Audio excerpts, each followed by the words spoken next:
As such movies वगैरह में दिखाते हैं कि कॉलेज लाइफ इतनी हैपनिंग है कि आपके आते ही गेट खुल रहे हैं, लोग डांस कर रहे हैं, ये एक्चुअली में होता है? जब भी कोई कॉलेज जाता है बच्चा, उसकी एक्सपेक्टेशंस ऐसी होती है कि अब तो गर्लफ्रेंड बनेगी, अब तो फ्रीडम मिलेगी। I think Gen Z is very blue pill kind of. They are kind of soft people. They choose more comfort than the hardship. नहीं, but my perspective is that कि Gen ji is the first generation जिसको सपने देखने आते हैं। No. नहीं, मुझे तो ऐसा ही लगता है।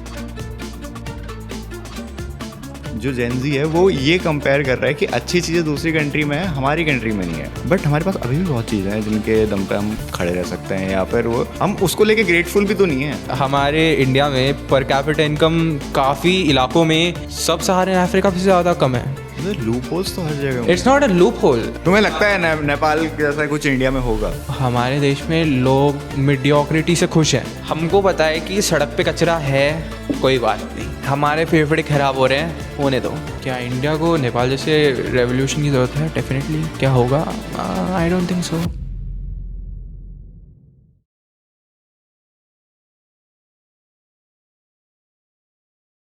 कॉलेज लाइफ से स्टार्ट करते हैं कि मतलब जो एज सच मूवीज वगैरह में दिखाते हैं कि कॉलेज लाइफ इतनी हैपनिंग है कि आपके आते ही गेट खुल रहे हैं, लोग डांस कर रहे हैं, गाड़ियाँ आ रही हैं, फिर तुम कुक्कड़ कमाल ना कर रहे हो, ये एक्चुअली में होता है? नहीं अनसरप्राइजिंगली नहीं होता। बट आई थिंक हम थोड़ा सा रिवाइंड करते हैं कि एक्चुअली में कॉलेज की जाने की स्टार्टिंग कैसे होती है। हाँ। है। सो आपने कोई एंट्रेंस एग्ज़ाम दिया है? ना। मैंने भी बाय गॉड ग्रेस ना।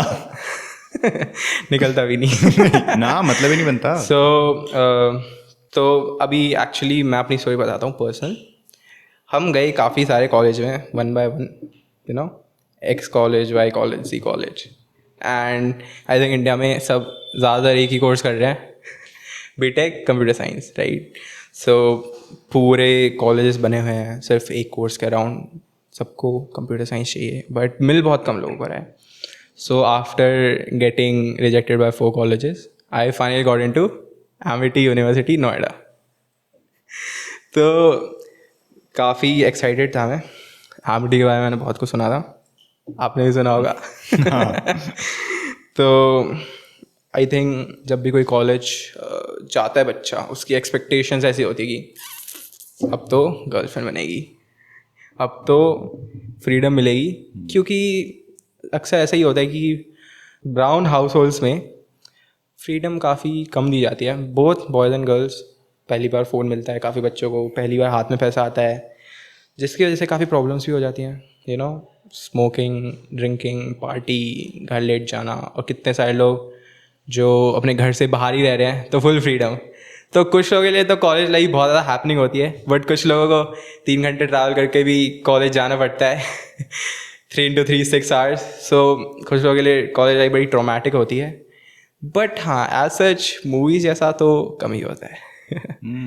तो थोड़ा रिवाइंड करेंगे, जैसे तुमने बोला ना कि आफ्टर फेसिंग 4 रिजेक्शंस आपको कॉलेज मिला। ठीक है। सो वो रिजेक्शंस कैसे डील करे?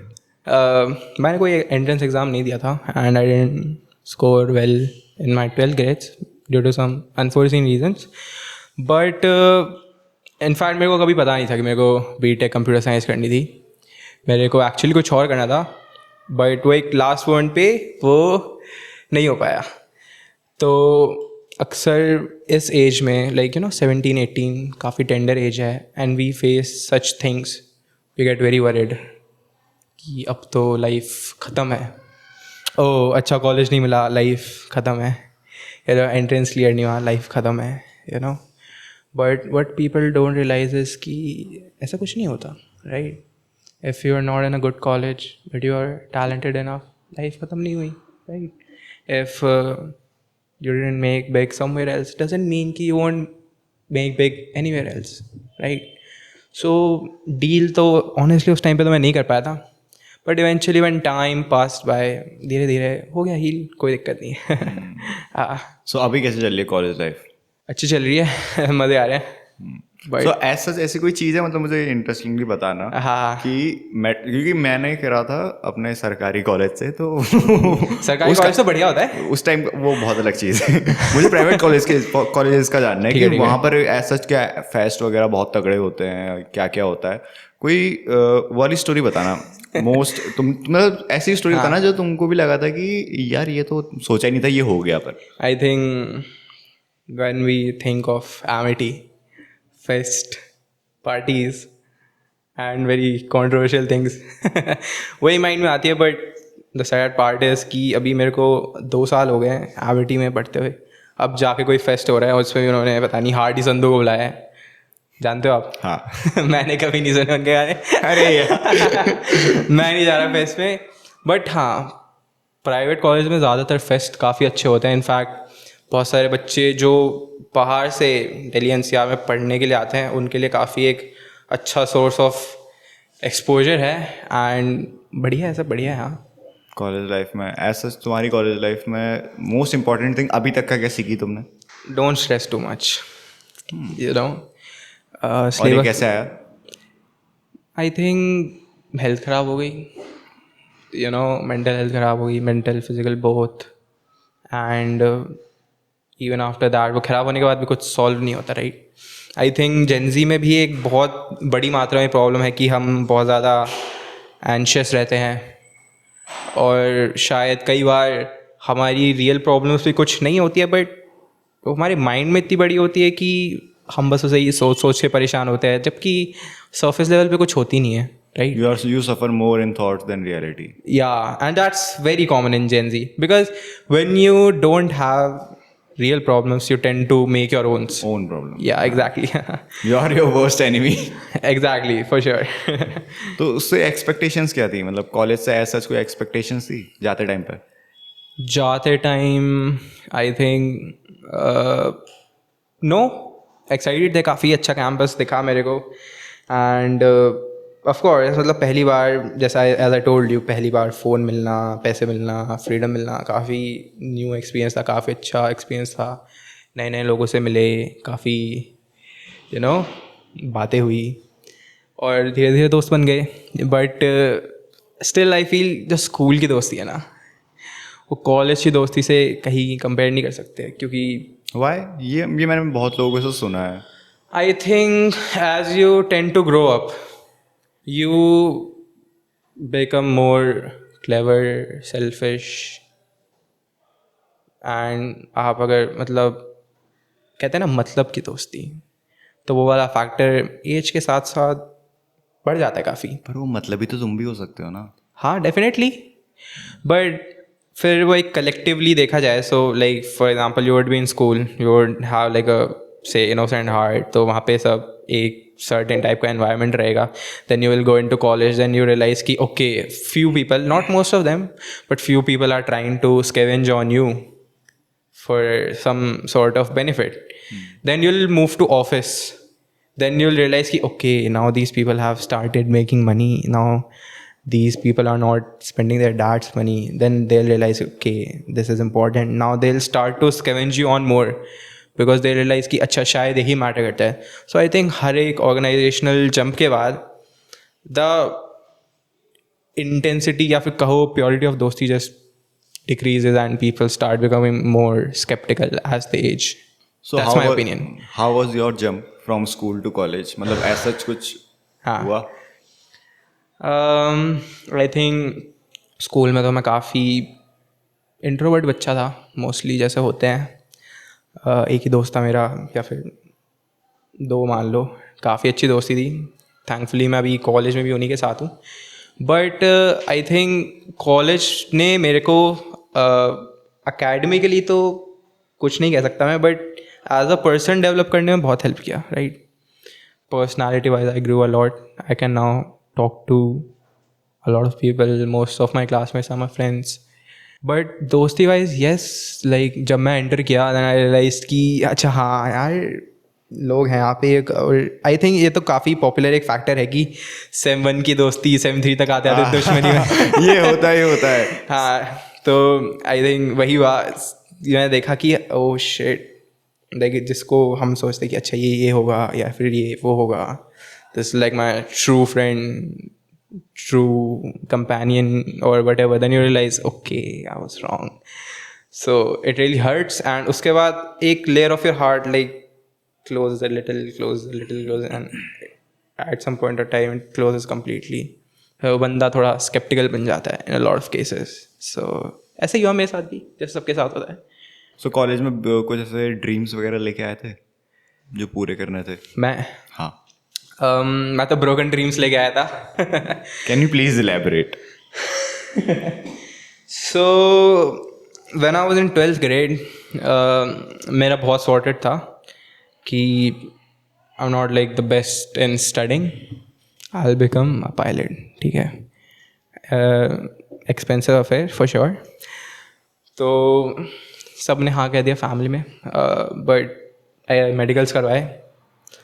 और बस लास्ट मोमेंट पे कुछ ऐसी चीज़ें हुई, लाइक आप ये समझो कि जब मैं बस ट्रांजिशन करने ही वाला था अपने उस करियर में, उससे बस कुछ दिन पहले आई जस्ट रियलाइज्ड कि okay it's not happening any more. So that's why I can say कि it was like a broken dream, right? This is something I dreamed of from like since forever, but then it didn't happen. So it shattered me a lot. Like काफ़ी ज़्यादा depression हुआ और stress हुआ. But I will say like एक I think Kanye West ने बोला था कि what doesn't kills you makes you stronger, है ना? So it made me stronger. So I think उस फेज़ का भी मेरी लाइफ में एक बहुत इम्पोर्टेंट रोल है, क्योंकि अगर वो नहीं हुआ होता तो I would have been the same Naitik who was in 12th grade.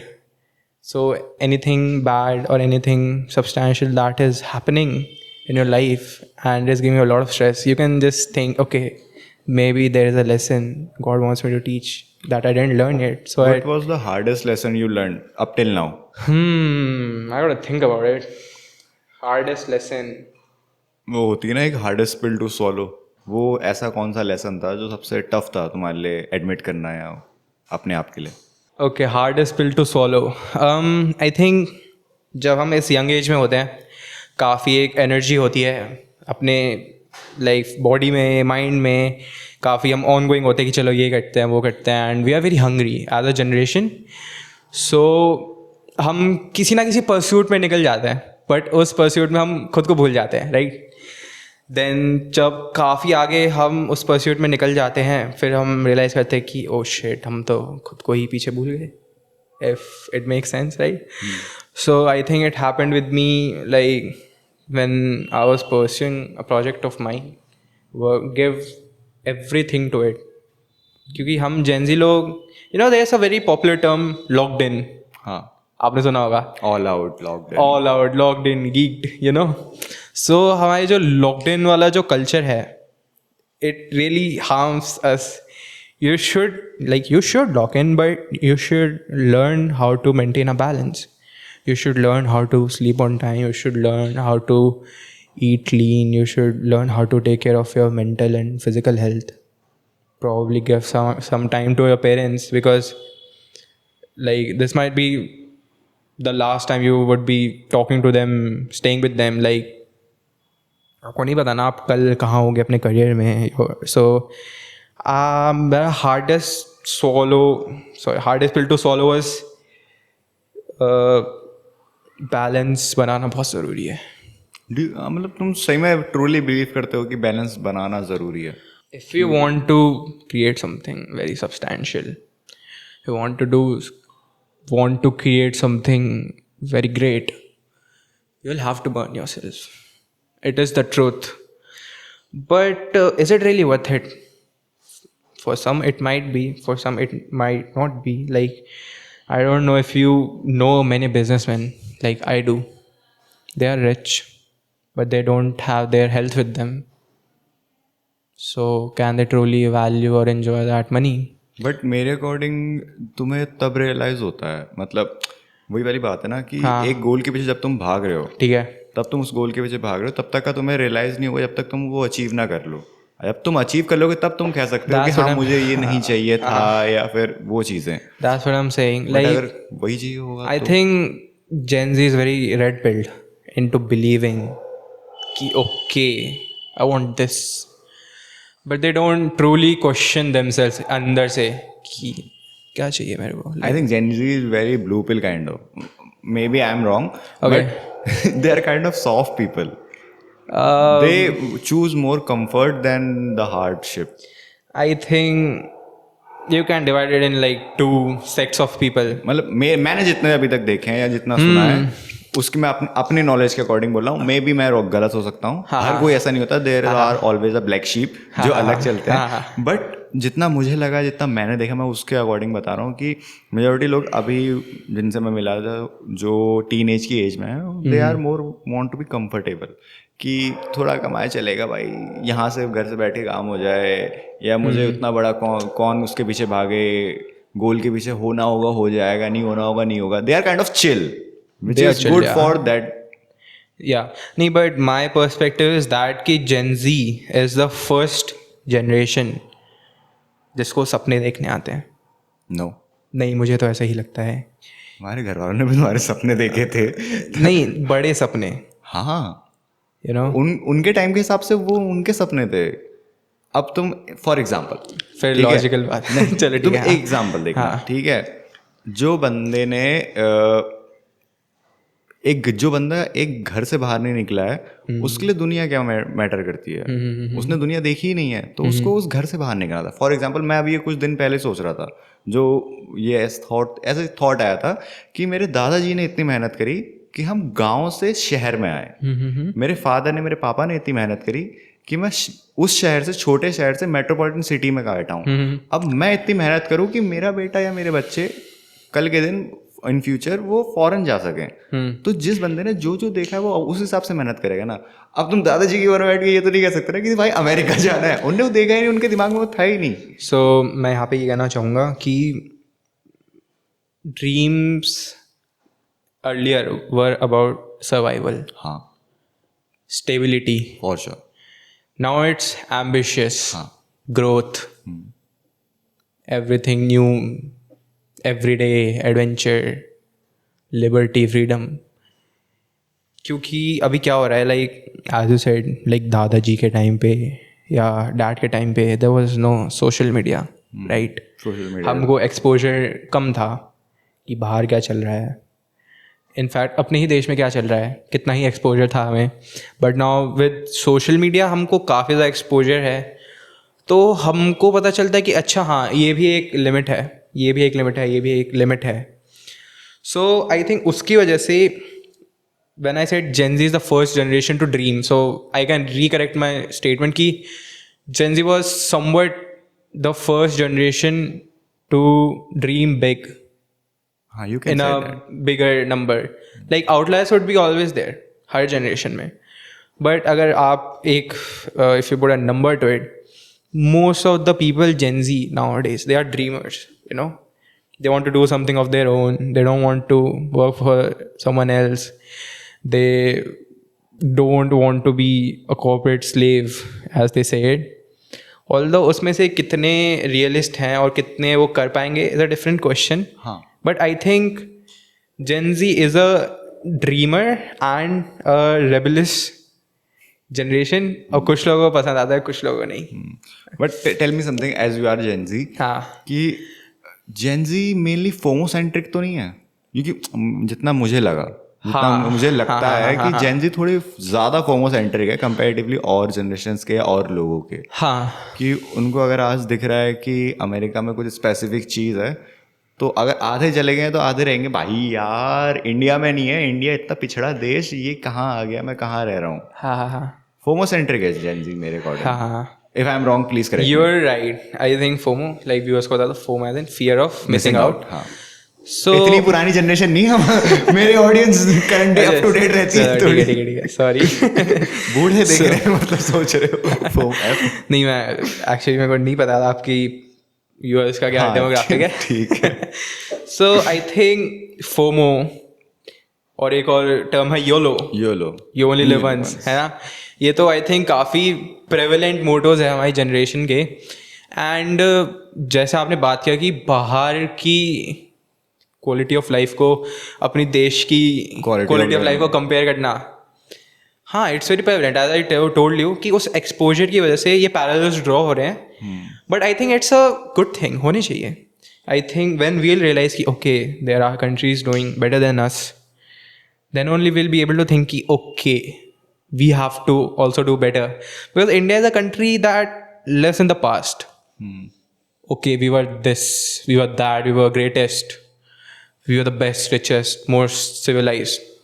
But what are we now? If we question ourselves, safety, we don't have clean water, clean air, and हम अभी दिल्ली में बैठे हैं, right? कैपिटल तो it's like देश की शान right. Crime जितना कम बोलो उतना कम है, कितनी हीनियस चीज़ें हो रही है अभी, राइट। अभी बढ़ गई काउंट करने के लिए, है ना।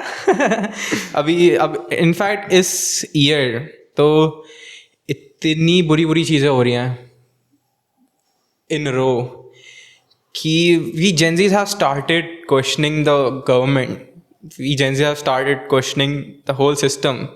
What are you doing? And it's a good thing. And it's only happening because हमें सोशल मीडिया की वजह से पता चला कि ये नॉर्म नहीं है. We are the ones who are lacking behind. So I think ये अनरेस्टलेस होना जो हमारी जनरेशन का एक पार्ट है, it's a good thing.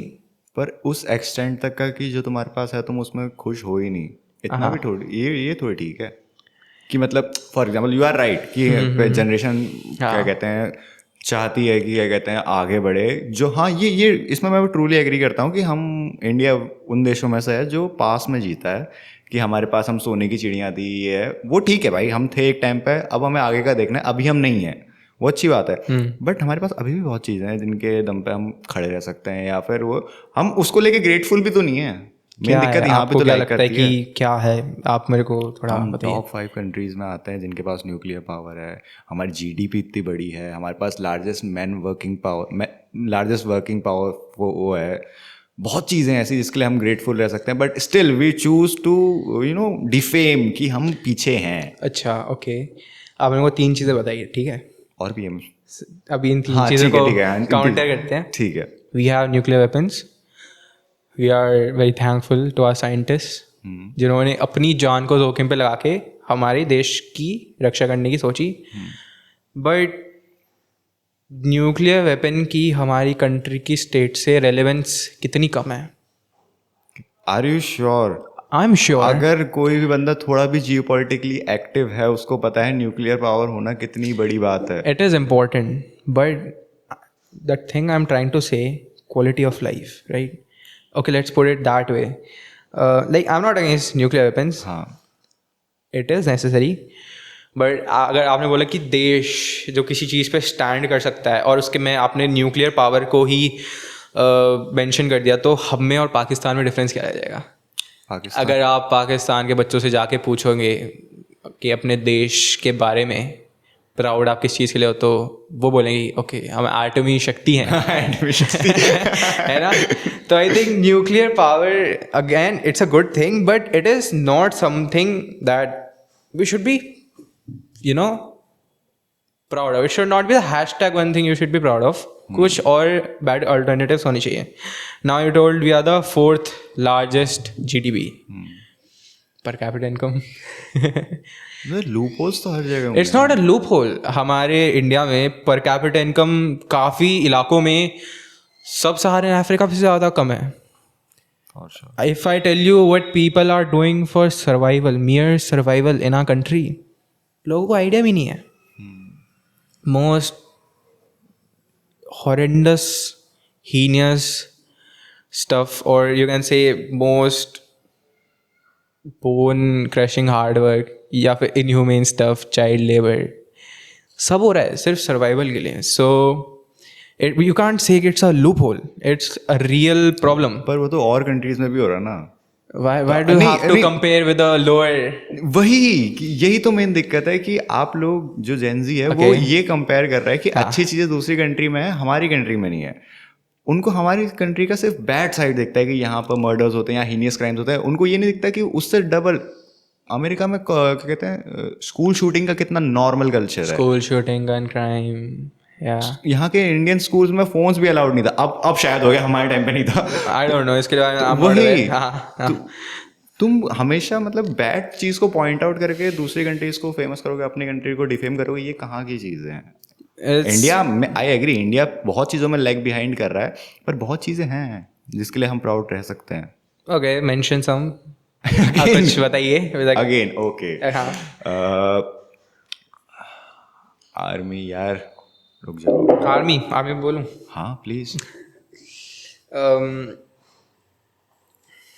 I think there are two types of people. हाँ One want to get into the army हाँ or any type of forces. Then there are types of people who have made it and know the reality. हाँ Up to thank God things are getting better, but like we love our soldiers. India is a country which always stands for its soldiers, but sadly for the longest time हमारे soldier were under equipped. या We were like they were fighting with food जिसमें corruption था, पानी वाली दाल, और you can say guns जो jam हो गई. एक गन जिसपे एक सोल्जर की लाइफ डिपेंड करती है, वॉर फ्रंट पे वो जाम हो गई, जिसकी वजह से एक माँ ने अपना वीर बेटा खो दिया. और वो गन जाम क्यों हुई? क्योंकि हमारी इंडियन इंडस्ट्रीज शायद इनकम्पिटिटिव थी, या फिर ब्यूरोक्रेटिक रोड ब्लॉक्स थे, या फिर करप्शन थे. लेकिन वो जो हायर लेयर पे जो लोग बैठे थे उनको कभी कोई प्रॉब्लम फेस नहीं हुई, बट हमारे सोल्जर्स ने काउंटलेस क्वांटिटीज़ में जान गवाई. We can definitely be proud of our soldiers, but if we truly want to stand for them, stand for better equipment, better nutrition, it's basic, right? हाँ अभी in fact अभी I think Indian Air Force, I don't know if I'm qualified enough to speak on it, but our jets are getting so old. Sorry Our fighter jets are getting so old. आपने सुना होगा news में, like they गिरते रहते हैं, right? And what are we doing about it? We are just looking for a foreign vendor जो सबसे ज़्यादा घूसखोरी कर सके, जिससे नेताओं का जीवन सबसे ज़्यादा अच्छा हो सके. India is soonly going to make its own fighter jets. अभी रिसेंटली क्या कहते हैं लॉन्च हुआ है. नाम बताओ. नहीं, फाइटर जेट लॉन्च नहीं हुआ है अभी, पॉलिसी लॉन्च हुई है कि इंडिया में अभी तक का हमारे पास एक क्या कहते हैं सरकारी वो था जिसके अंदर क्या कहते हैं जेट्स और इक्विपमेंट्स बनते थे आर्मी के, हाल नाम का. ADA, DRDO. तो ये थे. अब उसको प्राइवेटाइज कर दिया है कि जिसके अंदर क्या कहते हैं फॉरेन कंपनी मतलब इंडियन कंपनीज अपने क्या कहते हैं इंडिया के लिए इक्विपमेंट्स बना सकती है. अभी तक का वो गवर्नमेंट की तरफ से रिस्ट्रेंट था. Okay, so you think privatization will solve all the problems? Do you? No, I don't think privatization will I think solve the Coal problem. India It is a will Coal give some India is a very opportunities, good options. example. Coal India is a very good example on how privatization can not necessarily mean it would be a good thing. Privatization has saved our country. If you See, it's have forgotten liberalization. It's liberalization. Both. Listen to me. Privatization Privatization is a good thing, but if you know about Coal India, a profitable government company given to some XYZ billionaire. Don't shoot me, please. So now sometimes privatization is all about filling someone else's pocket अपने खुद के benefit के लिए. Privatisation is a good thing. Privatisation brings बहुत सारी अच्छी चीज़ें. अगर आप सोचे तो लाइक एफिशिएंसी बढ़ती है, अकाउंटेबिलिटी बढ़ती है, and all these good things. But एक गवर्नमेंट भी तो अपने एसेट्स लूज कर रही है. एंड एक गवर्नमेंट अपने एसेट्स लूज कर रही है.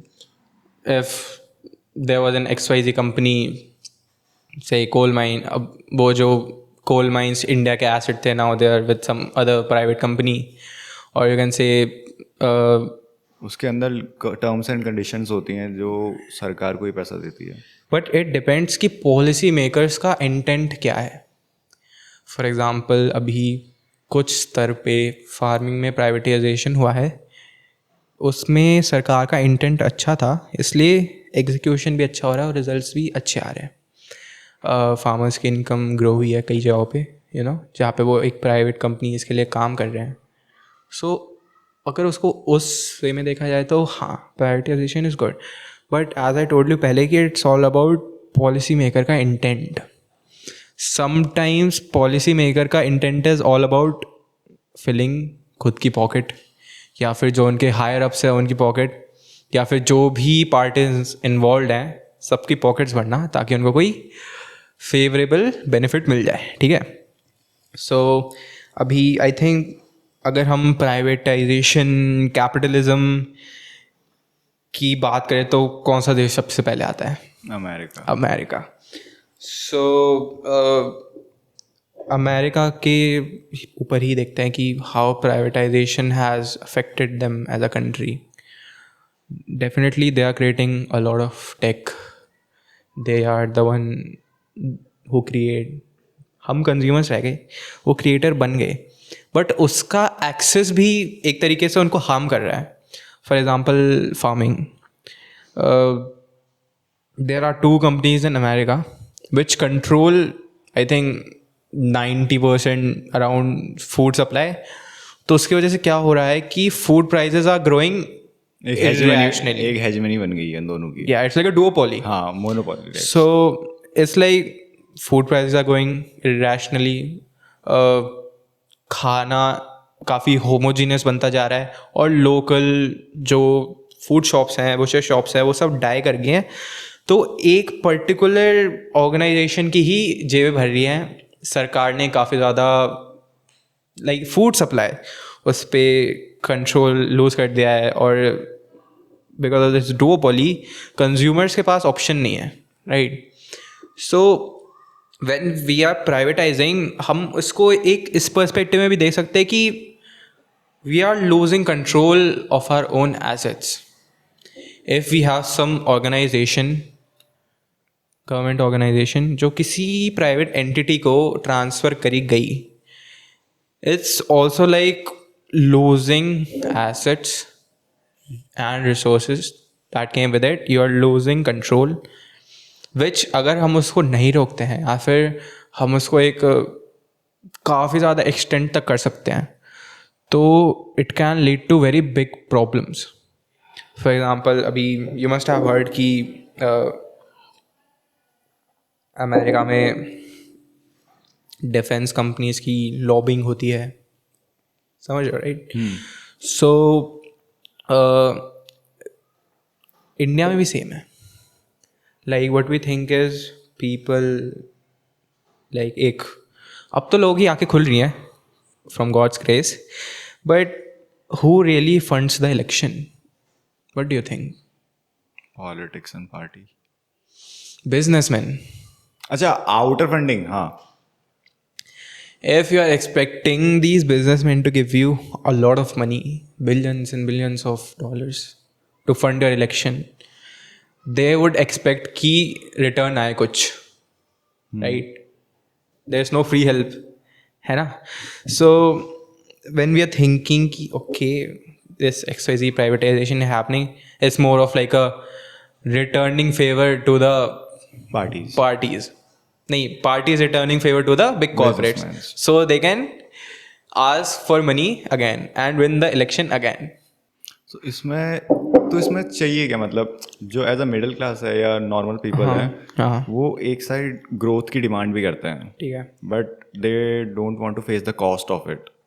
एज इन फॉर एग्जांपल अभी मैं उत्तराखंड से बिलोंग करता हूँ, तो हमारी साइड को डेवलपमेंट वगैरह हो रहा है, हाँ, उसके चक्कर में पेड़ वगैरह काटे जा रहे हैं, हाँ, ठीक है, हाँ. लोगों ने ही डिमांड किया था कि रोडे बनाओ, फ्लाईओवर्स बनाओ, ग्रोथ करो, ओके, बट उसके लिए वो पेड़ काटे, तो अब उनको उस चीज़ का दुख है कि सरकार पेड़ काट रही है, ये हाँ. मुझे नहीं पता कि क्या ठीक है, एक सस्टेनेबल डेवलपमेंट होना चाहिए, आई एग्री विद इट, होना चाहिए, बट अगर तुम ए चीज़ डिमांड कर रहे हो, उसके लिए बी के कॉन्सिक्वेंसेस तो तुम्हें फेस करने पड़ेंगे ना। I don't, again, There is I don't nothing- necessarily agree with it. There is nothing It's a good come classic- without a cost. अगर तुम्हें गोल अचीव करना है उसके लिए हार्ड वर्क तो पुट इन करना पड़ेगा, सेक्रीफाइसेस तो करने पड़ेंगे, वही वाली बात है. I think, again, it is somewhat true, but I'll put this as classical failure, like bad governance.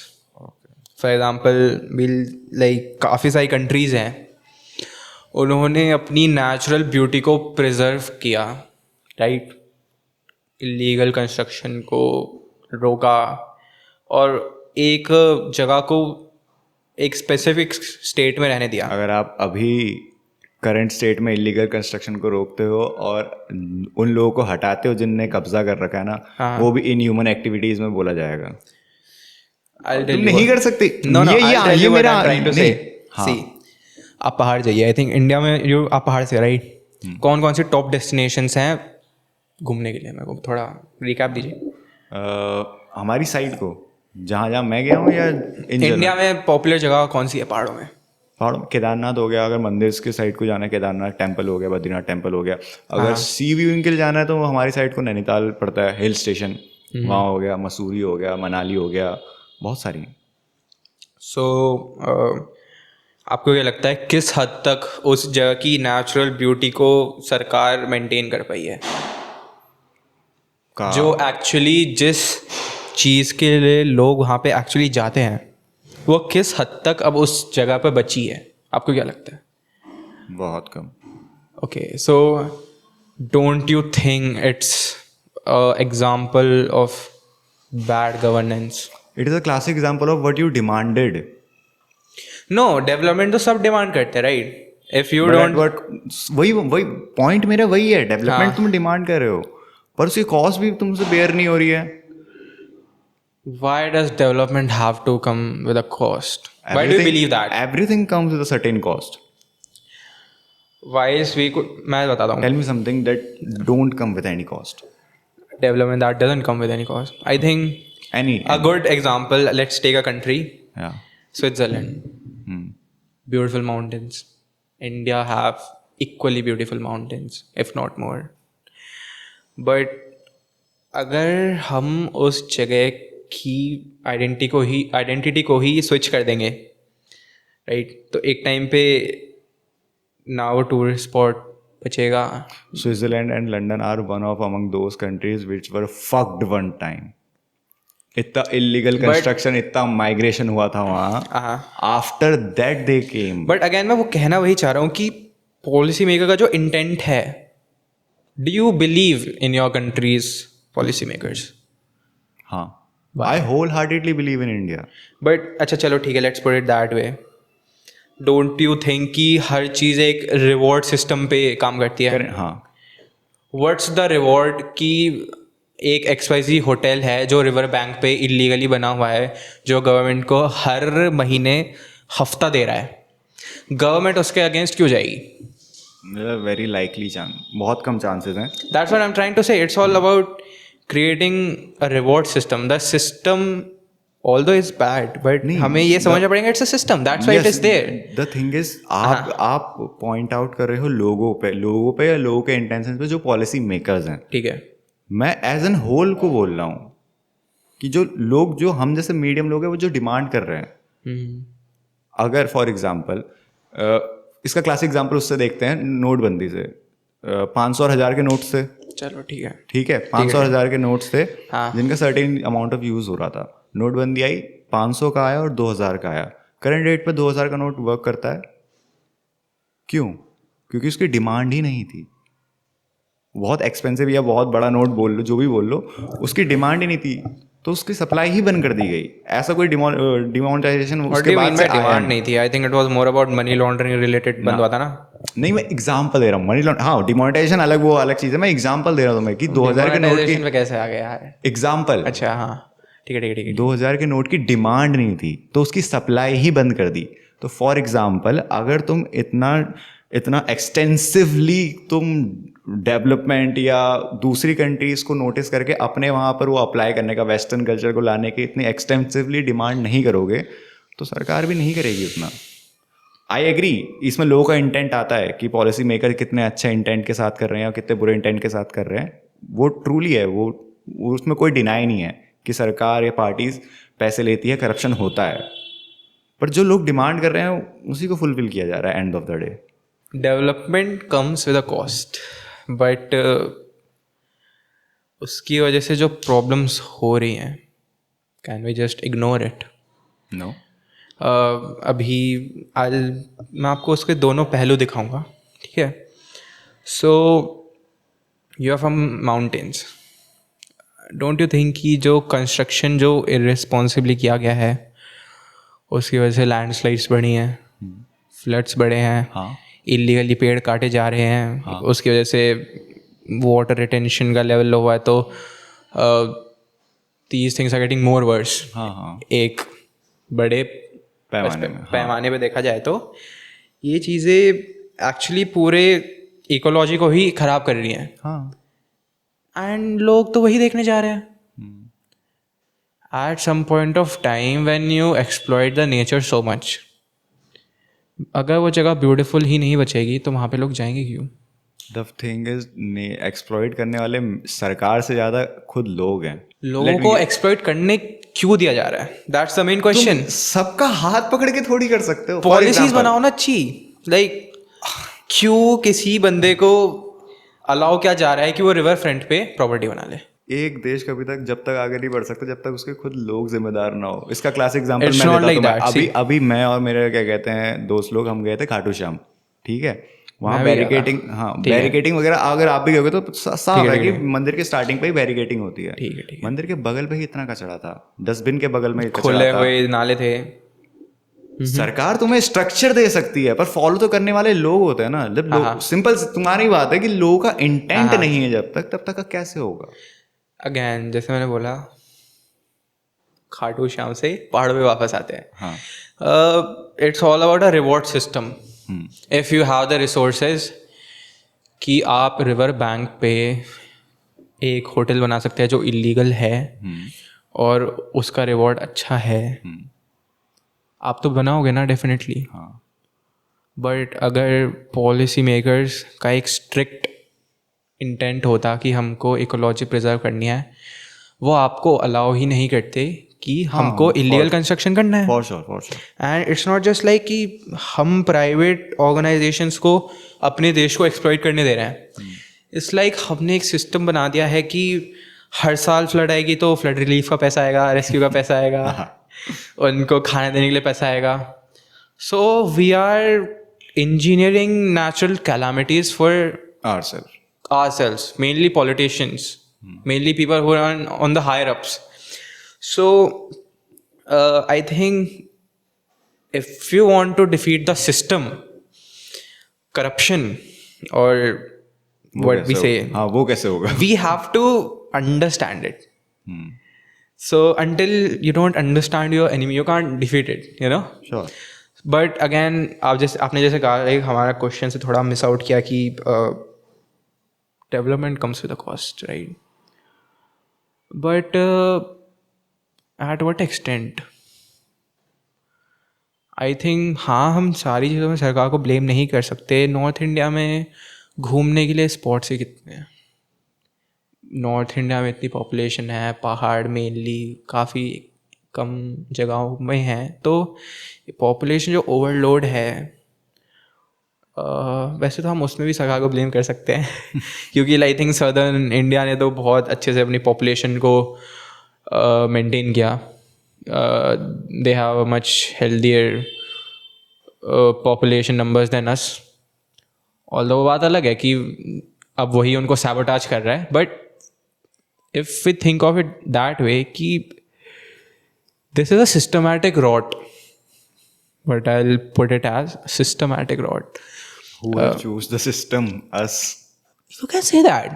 We never revolted against it. But revolting is not that easy also. Who wants to die? यही तो दिक्कत है ना. Who wants to die for people who are ungrateful? Why? लोगों को करना है पर नहीं भी करना है, पर करने में मेहनत भी लगेगी, पर अच्छा भी चाहिए. I think जब तक एक बड़ी आउटरीच नहीं होगी या फिर एक बड़ी क्वांटिटी में लोग इन लोगों को अकाउंटेबल नहीं ठहराएंगे, तब तक कुछ चेंज नहीं होगा। Just like Nepal. नेपाल, यार नेपाल का तो जेंजी तुम्हें लगता है नेपाल जैसा कुछ इंडिया में होगा कभी इन फ्यूचर?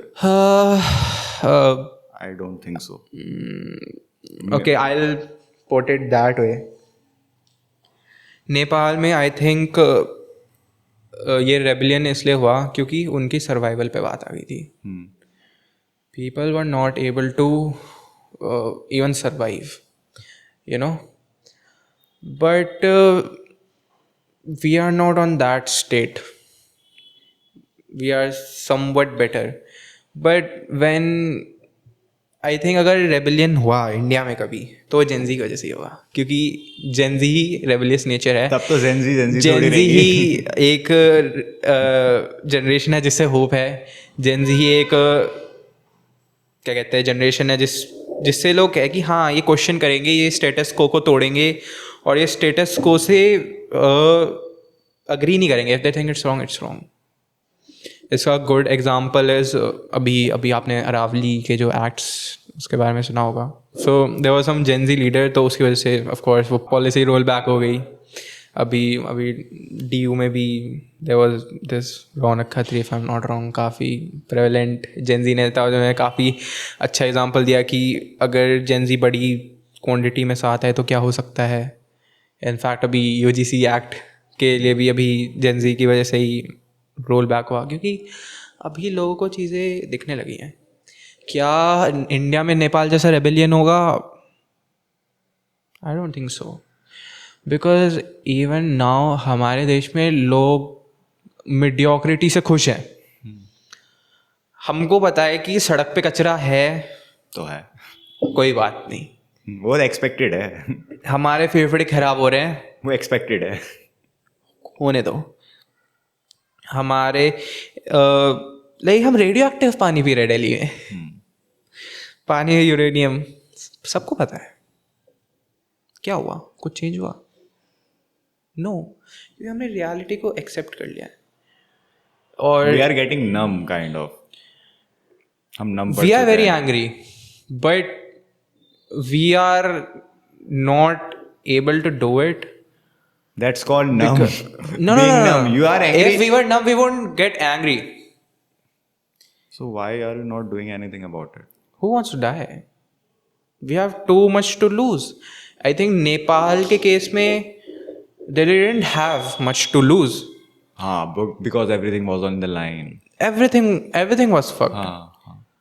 So क्या इंडिया को नेपाल जैसे रेवोल्यूशन की ज़रूरत है? डेफिनेटली। क्या होगा? I don't think so, but hope इसी जनरेशन से है कि कुछ चेंज होगा। वरना बिकॉज आई ऑल्सो फील कि एज आई टोल्ड इंडिया में लोग मीडियोक्रिटी से काफ़ी खुश हैं। इंडिया के लोगों ने अपनी स्टेट को एक्सेप्ट कर लिया, but I also say this कि India is a country of missed opportunities. कितने सारी अपॉर्चुनिटीज़ थी जो हमने खो दी, जिसकी वजह से हमारे देश का हाल ये है जो अभी है। एक क्लासिक एग्जांपल लेते हैं, टूरिज़्म। इंडिया में टूरिज़्म के लिए क्या नहीं है? Beaches, mountains, what not like सब कुछ ही है। सब कुछ ही है, स्नोफॉल से लेके डेजर्ट तक यहाँ है। हर टाइप के लैंडस्केप्स, हर प्रकार के लोग, पहाड़ से लेके बीच है यहाँ। हाँ, बट इंडिया में जब हम कहते हैं टूरिज्म, बहुत स्पेशली फॉरेन विदेशी लोग, सबसे ज़्यादा आपको क्या लगता है कहाँ आते थे पहले? इंडिया टूरिज्म के लिए बिल्कुल नहीं हुआ। अभी रिसेंटली शायद कुछ नहीं, अरे क्वेश्चन पे आओ। व्हेन वी थिंक कि फॉरेनर्स इंडिया में सबसे ज़्यादा क्या विजिट करते थे एक टाइम पे, what was that place? Foreigners India में जो विजिट करते थे प्लेस, हाँ, mountains, Goa was a very popular destination for foreign travelers to come here because it's like Portuguese influence था, तो it was like a somewhat you can say like a cheap European trip. It attracted a lot of people, but what did we do in Goa? वहाँ पे लोगों का इतना influx आया, we totally degraded the quality of tourism there, full of scammers, full of people bothering tourists, trying to make a big buck or trying to scam them, and authorities didn't do anything about it because उनकी pockets भी भरी जा रही थी, right. But उस systematic rot की वजह से अब क्या हुआ, जो टूरिस्ट गोवा आते थे अब वो साउथ ईस्ट एशिया में जा रहे हैं. बाली हो गया और इंडोनेशिया है, और काफ़ी मतलब साउथ ईस्ट एशिया में अब ज़्यादा पॉपुलर हो गया है बीच टूरिज़्म, राइट. इनफैक्ट अगर डेटा कोड कर सकता है डेटा तो दिखा देना, प्रूव हो जाएगा. सो आई थिंक अगर हमें सिस्टमैटिक रॉट को चेंज नहीं करते हैं तो इट्स नॉट जस्ट अपॉर्चुनिटीज जो हम मिस करेंगे, इट्स जस्ट लाइक जो हमारे पास है हम वो भी खो देंगे. क्योंकि आज के जो देश है वो जाग चुके हैं, वो कंपेटिटिव है. हर एक बड़ी इंडस्ट्री के लिए बहुत फाइट हो रही है. टूरिज़्म के लिए मिडल ईस्ट कितना पैसा लगा रहा है, लड़ रहा है, पॉलिसीज़ बना रहा है. और same goes with South East Asia, Europe. But we are not trying, हमारे पास जो है हम वो ही नहीं बचा पा रहे हैं. क्यों? क्योंकि हमारी जो सरकार है या फिर जो भी लोग जो इसके लिए रिस्पॉन्सिबल है उनको कोई अकाउंटेबल नहीं ठहरा पा रहा है. So I think future might get even worse than it is now. So according to you, there is no hope for India. No, I would not say that. I think hope तो है, because अभी for example एक peak case ले ले bad governance का, तो it would be emergency. Indira Gandhi के time पे आई थी. People were not able to do anything about it. People just accepted it कि okay this is state, now country is in emergency, they just accepted it, right. But now we know how to rebel. UGC act आया, गलत है, हटाओ, हट गया. Aravalli act आया, नहीं we want हमारे पहाड़ टू बी सेफ, हट गया. इनफैक्ट आई थिंक इससे पहले भी 2-3 लॉज के साथ ऐसा कुछ हुआ. और अभी recently there was some rapist a convicted rapist जिसको छोड़ दिया गया, उसको भी पब्लिक आउटरीच की वजह से ही got arrested if I am not wrong. And अभी एक there was a law related to dogs and it has a lot of problems. We protested it, it got rolled back. So things are definitely better than now, better than before. But I think we got to do more because the time is ticking. It's very fast. If we are not able to stop this systematic rot, things are going to get really bad, more worse than we can think. So what should a person do? What should a person do? Make this country a better place. Okay, I'll tell you a classic case. कभी police से deal करना पड़ा है आपको? हाँ. Okay, I'll tell you true story. Delhi का case है. मेरी बहुत खास एक दोस्त है, उसी के साथ हुआ था. Someone stabbed her with a knife. Took her phone away. And ऐसी सिचुएशन में पहला बंदा क्या करता है? पुलिस स्टेशन जाता है, right. And what you will expect is कि हेल्प मिलेगी, प्रॉब्लम रिजॉल्व होगी, बट नहीं होती. You know what suggestion we got? एक काम करो, सोशल मीडिया पे पोस्ट कर दो, शायद कुछ हो जाए. ठीक है, it was a genuine advice जिस भी बंदे ने दी अपने एंड से. This advice works, but what does it show about our system? कि जब तक बंदा अगर भीख नहीं मांगेगा, जब तक पब्लिक आउटरीच नहीं होगी, बंदे को इंसाफ नहीं मिलेगा. ये देश बनाया हमने. मतलब बंदा अधमरा वहाँ पे जा रहा है, वो बोल रहा है कि अगर पब्लिक आउटरीच हो गई तो शायद कुछ हो जाए, वरना नहीं होगा. एंड यू नो कि ये पैटर्न फॉलो होता है. अगर पब्लिक आउटरीच नहीं होता तो कन्विक्टेड रेपिस्ट अपने मस्त जीवन जी रहे होते. कन्विक्टेड पीपल, मतलब अगर this like if you think about it, so up, right. But it what does it teaches you about the system?